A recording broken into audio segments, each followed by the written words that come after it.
नमस्कार मंडळी. महाराष्ट्र शासन यांच्या मार्फत शिक्षक पात्रता परीक्षा जून 2026 मध्ये या ठिकाणी ऑनलाईन फॉर्म प्रोसेस चालू झालेले आहेत. यासाठी मित्रांनो उमेदवारांकडून ऑनलाईन फॉर्म प्रोसेस मागवण्यात येत आहे. यासाठी तुम्ही कशा पद्धतीने अर्ज करायचा आहे, कोणकोणती डॉक्युमेंट लागतात, बाकी संपूर्ण माहिती या व्हिडिओच्या माध्यमातून आपण जाणून घेणार आहोत. तर व्हिडिओ शेवटपर्यंत नक्की पहा. व्हिडिओला लाईक करा, शेअर करा, कमेंट करा. असंच म्हणून पण चॅनेलला सबस्क्राईब करून बेल नक्की दाबा. आज चढा सुरू करूया.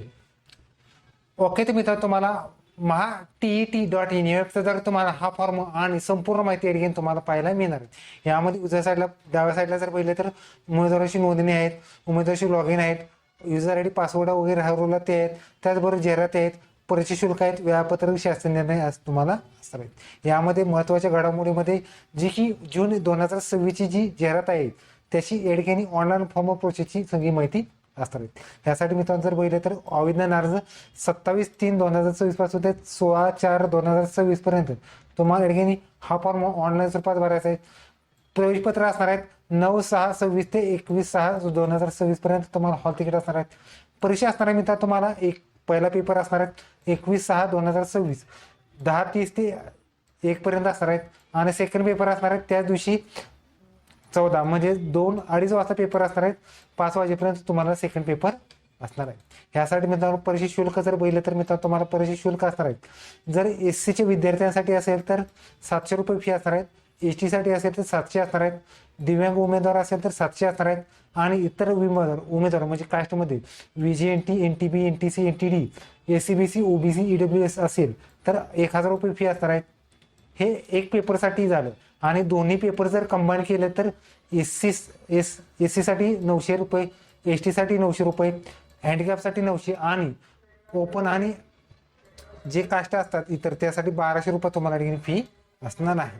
तर मित्रांनो आता आपण एक्झॅक्टली तुम्ही कशा पद्धतीने अर्ज करायचा आहे ते सुद्धा आपण पाहणार आहोत. यामध्ये मित्र तुम्हाला पहिल्यांदा नवीन नोंदणी उमेदवारांची ह्या बटनवर क्लिक करा. यामध्ये मित्र तुम्हाला एक युजर नेम क्रिएट करायचं आहे.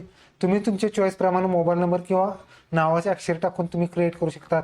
यामध्ये एक पासवर्ड क्रिएट करायचा आहे, तोच पासवर्ड सुद्धा तुम्हाला द्यायचा आहे. पुढचा आहे तो तुम्हाला उमेदवाराचे नाव या ठिकाणी माध्यमिक शाळा प्रमाणपत्रामध्ये SSC प्रमाणे तुमचं नाव द्यायचं आहे. यामध्ये SSC प्रमाणपत्रामध्ये तुमचं पहिलं नाव टाका, मिडल नेम काय असेल टाका, सरनेम तुमचं आडनाव काय होतं ते जशाच तसं शब्द वगैरे स्पेलिंग वगैरे सगळं तुम्हाला टाकायचं आहे. त्याचबरोबर तुमचा एक मेल ID द्या आणि मोबाईल नंबर देऊन OTP बटन हे तुम्हाला क्लिक करून OTP सेंड करायचा आहे. ओके, आपण सगळी माहिती भरलेली आहे यातून तुम्ही पाहू शकतात. यामध्ये सेंड OTP ह्या बटनला क्लिक करायचं आहे. ओके, आपण जेव्हा मोबाईल नंबर टाकला होता त्या ठिकाणी एक OTP आलेला आहे, तो OTP या ठिकाणी तुम्हाला टाकायचा आहे आणि सबमिट रजिस्ट्रेशन ह्या बटनवर क्लिक करायचं आहे. ओके, आपण या ठिकाणी तुम्हाला जो OTP टाकलेला आहे त्यानंतर नोंदणी करा, सबमिट रजिस्ट्रेशन ह्या बटन क्लिक करा. तुमची सगळी माहिती या ठिकाणी तुम्हाला आलेली आहे. तुम्ही पाहू शकता तुमचं नाव, युजर नेम, पासवर्ड सगळं आलेलं आहे. त्यासाठी आता लॉग इन ह्या बटनला क्लिक करून लॉग इन करायचं आहे. यानंतर मित्र तुम्हाला जो युजर नेम टाकला होता तो युजर नेम टाकायचा आहे. त्याचबरोबर पासवर्ड क्रिएट जो केला तो टाका. खाली कॅप्चा आहे तो कॅप्चा जसा तसा कॅप्चा तुम्हाला टाकून या ठिकाणी लॉग इन करायचं आहे. ओके, तर मित्रांनो आपण ID पासवर्ड या ठिकाणी तुम्ही टाकलेला आहे. त्यानंतर मित्रांनो तुम्हाला लॉग इन बटन ह्यावर क्लिक करा. यामध्ये मित्रांनो तुम्हाला एकूण 4 स्टेपमध्ये फॉर्म भरायचा आहे. मध्ये मुखपृष्ठ आहेत, अर्जावर सगळी माहिती, फी भरा आणि डाउनलोड अर्ज तुम्हाला करायचा आहे. पहिल्यांदा तुम्हाला मुखपृष्ठ असेल ह्यावर क्लिक करा म्हणजे हे मुखपृष्ठ आहे. त्यानंतर मित्रांनो तुम्हाला अर्जावरील माहिती भरा. यामध्ये मित्रांनो तुम्हाला आता जी राहिलेली सगळी माहिती आहे या ठिकाणी तुम्हाला भरायची आहे. यामध्ये जर पाहिलं तर तुम्हाला पहिल्यांदा पर्सनल इन्फॉर्मेशन आहेत, संपर्क डिटेल्स आहेत, एज्युकेशन आहेत, परीक्षे संदर्भात माहिती आणि दस्तऐवज काही अपलोड तुम्हाला करायची आहे. ओके, तर मित्रांनो या ठिकाणी तुमच्या आईचं जे नाव आहे ते टाका. जर तुमच्या नावामध्ये बदल असेल तर तुम्हाला येस सिलेक्ट करायचं आहे.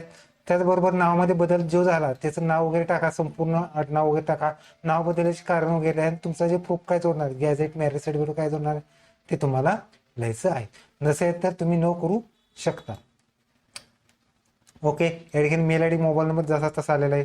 तुमची जी बर्थ डेट काय आहे ती बर्थ डेट एक तुम्हाला टाकायची आहे किंवा सिलेक्ट करायची आहे. त्याचबरोबर आधार नंबर टाका, आधार एनरोलमेंट टाका. त्याचबरोबर तुमचं जो मेल फिमेल काय असेल ते टाका. या ठिकाणी खाली जातीचा प्रवर्ग टाकायचा आहे. तर मित्रांनो या ठिकाणी आता पुढचा आहे तर या ठिकाणी मित्रांनो तुम्हाला जातीचा प्रॉब्लेम, यामध्ये मित्रांनो तुम्हाला जनरल असेल तर जनरल सिलेक्ट करा.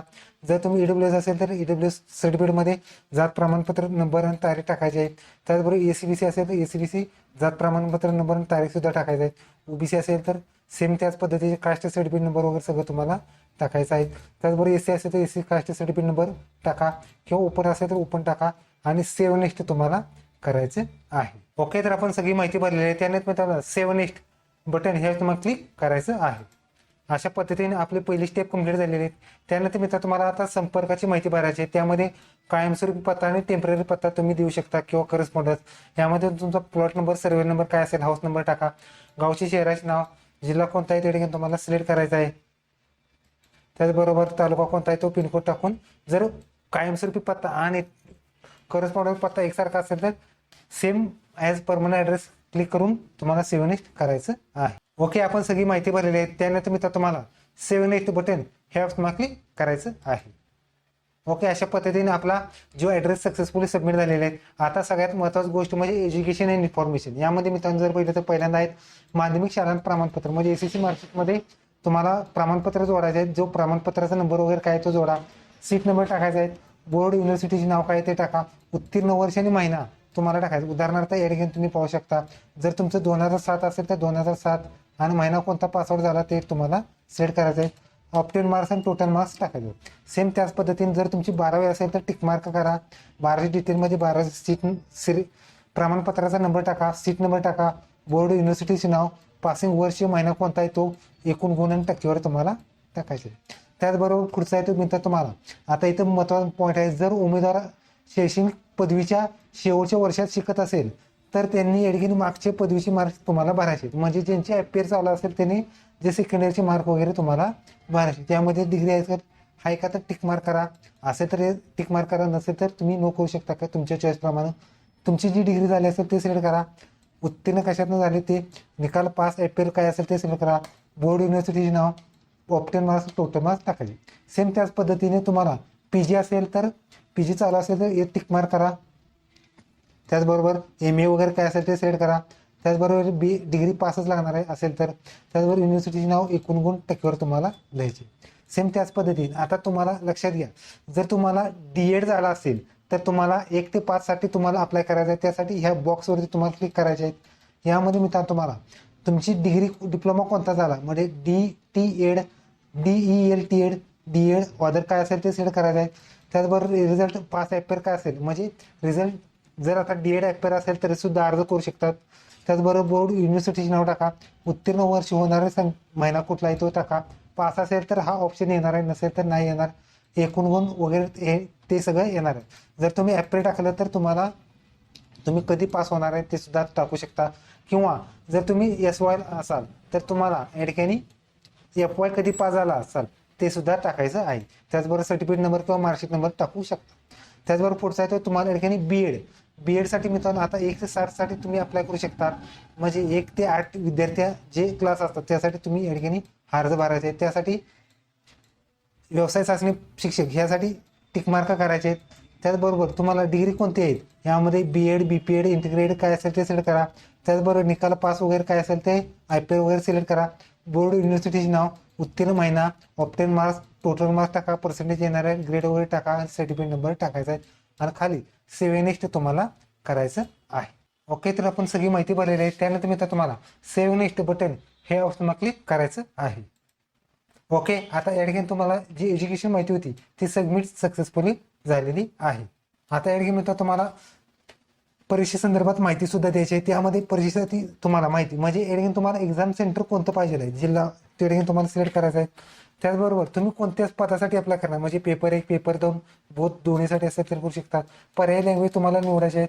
Maths, science, social science degree वगैरे झाली असेल किंवा 12 सायन्स वगैरे असेल तर मॅथ्स सायन्स होऊ शकतं किंवा सोशल सायन्स BA वगैरे असेल तर येऊ शकतं. परीक्षे माध्यम वगैरे तुम्हाला निवडायचे आहे, तुमच्या चॉईसप्रमाणे निवडा. त्याचबरोबर महाराष्ट्र डोमासाईल आहे का तर या ठिकाणी तुम्हाला येस सिलेक्ट करायचं आहे. त्याचबरोबर सेकंड लँग्वेज सुद्धा ऑटोमॅटिक आलेली. पुढचा तो दिव्यांग म्हणून अर्ज करायचा असेल तर येस सिलेक्ट करा. दिव्यांगाचा प्रकार कोणता आहे तो सिलेक्ट करायचा आहे तुमच्या चॉईसप्रमाणे. टक्केवारी वगैरे काय ते सिलेक्ट करा. डिटेल तुम्हाला सगळ्या भरायचे आहेत. नसेल तर तुम्ही नो करू शकता. पुढचा आहे तुम्ही तुम्हाला आपण स्वतः माजी सैनिक आहात का, जर एक सर्व्हिसमॅन असेल तर सिलेक्ट करा, नसेल तर नो करू शकता. त्याचबरोबर आपण शहीद कुटुंबातील पती किंवा कुटुंबातील सदस्य आहात का, तर सिलेक्ट करा, नसेल तर तुम्ही नो करू शकता. त्याचबरोबर पुढचा आहे कोणतं तुम्हाला टिकमार्क तुम्हाला करायचे आहेत. टिकमार्क केल्यानंतर तुम्हाला तुम्ही जुळा भाऊ बहीण कोण आहे का ट्विन असेल तर सिलेक्ट करा, त्याचे डिटेल लिहायचे आहेत, नसेल तर तुम्ही नो करू शकता. त्याचबरोबर तुम्हाला या ठिकाणी पुढचा आहे तो उमेदवार शिक्षण क्षेत्रात कार्यरत असल्याची माहिती, जर तुम्ही जॉब वगैरे काय करत असेल तर सिलेक्ट करा, कुठे जॉब करता वगैरे प्राथमिक शिक्षक वगैरे काय असेल ते सिलेक्ट करा, महानगरपालिका स्कूल प्रकार कोणता आहे, जिल्हा परिषद वगैरे काय असेल ते सिलेक्ट करा, नसेल तर तुम्ही नो करू शकता. त्याचबरोबर ओळखीचा पुरावा काय देणार असेल तर आधार पॅन वगैरे टाका, आधार नंबर वगैरे टाकायचा आणि सेव्ह नेक्स्ट तुम्हाला करायचं आहे. ओके, आपण सगळी माहिती भरलेली आहे. त्यानंतर मित्र तुम्हाला सेव्ह नेक्स्ट बटन हे ऑप्शन क्लिक करायचं आहे. ओके, आपली सगळी माहिती सक्सेसफुली झालेली आहे. आता या ठिकाणी मित्र तुम्हाला या ठिकाणी 4 डॉक्युमेंट अपलोड करायचे, त्यामध्ये फोटोग्राफ आहे, सिग्नेचर आहेत, ओळखीचा पुरावा, आयडी प्रूफ द्यायचा आहे, PDF फॉर्मॅटमध्ये डिक्लरेशन तुम्हाला द्यायचं.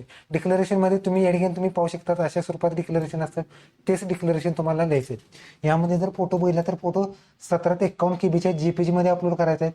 त्याचबरोबर सिग्नेचर सुद्धा 17 ते KB अपलोड करा, आयडी प्रूफ एक अपलोड करा आणि स्वाक्षरी तो डिक्लरेशन सुद्धा तुम्हाला अपलोड करायची आहे. यामध्ये डिक्लरेशनचा फॉर्मॅट वगैरे सगळा दिलेला आहे. खाली टिक मार्क करून तुम्ही या ठिकाणी फॉर्म प्रिव्ह्यू करू शकता. ओके, तर मित्रांनो आपण या ठिकाणी तुम्ही पाहू शकता फोटो अपलोड केलेले आहेत, सिग्नेचर अपलोड केलेले आहेत, ओळखीचा पुरावा अपलोड केलेला आहे आणि स्वहस्ताक्षर सेल्फ डिक्लरेशन सुद्धा अपलोड केलेले आहे. आता या ठिकाणी तुम्हाला खाली या ठिकाणी टिक मार्क करायचे आहेत आणि तुम्हाला शो प्रिव्ह्यू बटन ह्यावर तुम्ही क्लिक करून फॉर्मचा सगळा प्रिव्ह्यू तुम्ही पाहू शकतात. आणि या ठिकाणी तुम्हाला आता पुढं या ठिकाणी सगळी तुम्हाला डिक्लेरेशन वगैरे सगळं जे काय असेल त्या ठिकाणी तुम्हाला पाहायला मिळणार आहे. आता लक्षात घ्या, या ठिकाणी एडिट ॲप्लिकेशन ह्या बटनवर क्लिक केलं तर तुम्ही एडिट करू शकतात आणि प्रोसीड टू पेमेंट बटन हे ऑप्शन क्लिक केलं तर तुम्ही या ठिकाणी फॉर्म तुमचा सबमिट सक्सेसफुली होणार आहे. एकदा फॉर्म सबमिट सक्सेसफुल झाला तर तुम्हाला कोणत्याही स्वरूपाचा बदल करता येणार नाही. त्यानंतर मित्र तुम्हाला फॉर्म सबमिट झाल्यानंतर तुमचं जे पेज आता पेमेंटला जाणार आहे, त्यामध्ये पेमेंट तुम्ही credit card, debit card, net banking किंवा UPI थ्रू तुम्ही पेमेंट करू शकता आणि फॉर्मची प्रिंटआउट काढू शकता. ओके, तर तुम्ही तुम्हाला TET मार्फत 2026 तुम्ही अशा पद्धतीने फॉर्म भरू शकतात. व्हिडिओ कसा लाईक करा, शेअर करा, कमेंट करा. धन्यवाद. जय हिंद, जय महाराष्ट्र.